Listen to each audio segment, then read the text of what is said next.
కారుమూరి అరెస్టుకు నిరసనగా పశ్చిమ గోదావరి జిల్లా తణుకులో వైసీపీ నేతలు కొవ్వొత్తులతో ర్యాలీ నిర్వహించారు. మాజీ మంత్రి కారుమూరితో పాటు ఆయన తనయుడు సునీల్ పై అక్రమ కేసులు పెట్టారని ఆరోపించారు. బీసీ సామాజిక వర్గానికి చెందిన కీలక నాయకుడిగా ఉన్న కారుమూరిని రాజకీయంగా అనగదొక్కేందుకు కుట్రపూరితంగా వ్యవహరిస్తున్నారని విమర్శించారు.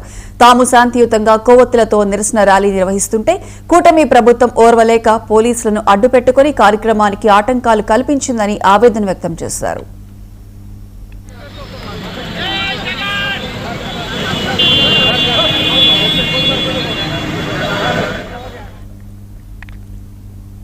పెహల్గాం ఉగ్రదాడి తర్వాత భారత్ పాకిస్తాన్ మధ్య మొదలైన ఉద్రిక్తతలు ఇప్పుడు మరోసారి చర్చకు వస్తున్నాయి.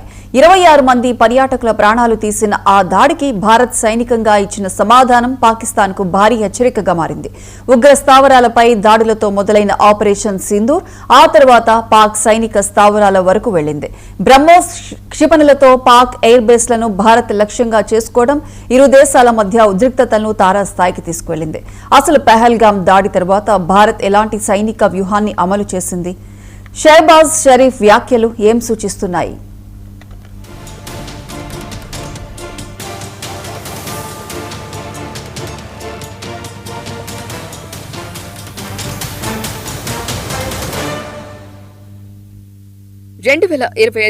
ఏప్రిల్ 22 జమ్మూ కాశ్మీర్లోని పహల్గాంలో పర్యాటకులపై జరిగిన ఉగ్రదాడిలో 26 మంది ప్రాణాలు కోల్పోయారు. లష్కర్-ఏ-తోయిబా అనుబంధ సంస్థల ప్రమేయం ఉందని భారత అధికారులు గుర్తించడంతో సరిహద్దు ఉగ్రవాదంపై భారత్ వైఖరి మరింత కఠినమైంది. దౌత్యపరమైన చర్యలతో పాటు సైనికంగా కూడా సమాధానం చెప్పాల్సిన పరిస్థితి ఏర్పడింది. మే 6-7 మధ్య రాత్రి భారత్ పాకిస్తాన్ పాక్ ఆక్రమిత కాశ్మీర్లో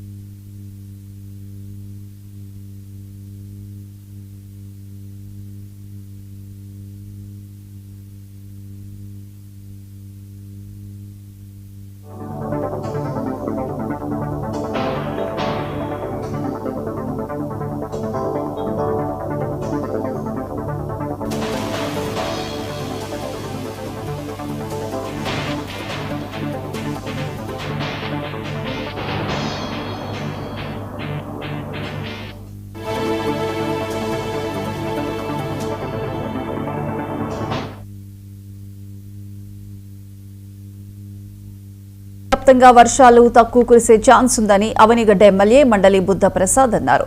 ప్రాజెక్టులో నీటి లభ్యత, ప్రభుత్వ మార్గదర్శకాలు, పంటల బీమా నమోదు ఆవశ్యకతల గురించి ఘంటసాల మండలం గోగ్నేనిపాలెం మల్లంపల్లి గ్రామ సభలో ఎమ్మెల్యే వివరించారు. రైతులు అధైర్యపడొద్దని తాను ఉంటానని భరోసా ఇచ్చారు. రైతులు వేసుకుంటున్న పంటకు రాబోయే సెప్టెంబర్, అక్టోబర్ నెలల్లో ఎల్ నీనో ప్రభావిత తీవ్ర ఉష్ణోగ్రతల కారణంగా నష్టం కలిగే అవకాశం ఉన్నందున ఆయన ప్రతి రైతు తప్పనిసరిగా పంటల బీమా చేయించుకోవాలని సూచించారు.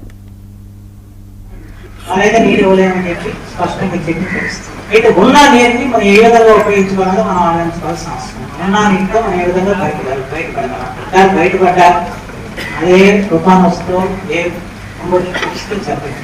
ఈ స్థితిని వాళ్ళ రైతాంగం మీరు ఆందోళన పడుతున్న నిజమే, మేమంతా తీవ్రంగా ఆందోళన పడుతున్నాం. ఎట్టాగా మంది గట్టెక్కించాలి, ఎట్టాగా మంది ఆదుకోవడం వల్ల నాకు అర్థం కాని పరిస్థితున్నాను. నా ఉద్దేశం తీసుకుంటున్నట్టు కూడా జాగ్రత్త సమస్య వస్తుందని నాకు అనిపిస్తుంది.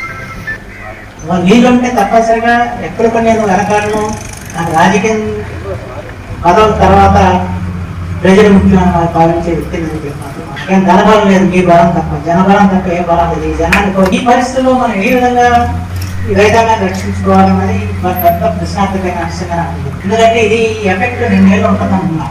తాగునీరు కూడా చాలా సమస్య ఏర్పడుతుందని చెప్తున్నారు. మన అసెంబ్లీలో కూడా ముఖ్యమంత్రి గారు, అలాగే వ్యవసాయ మంత్రి గారు, ఇరిగేషన్ మంత్రి గారు మాట్లాడి వాళ్ళైతే నీరు ఇవ్వలేమని చెప్పి స్పష్టంగా చెప్పి తెలుస్తుంది. అయితే ఉన్న నీరుని మనం ఏ విధంగా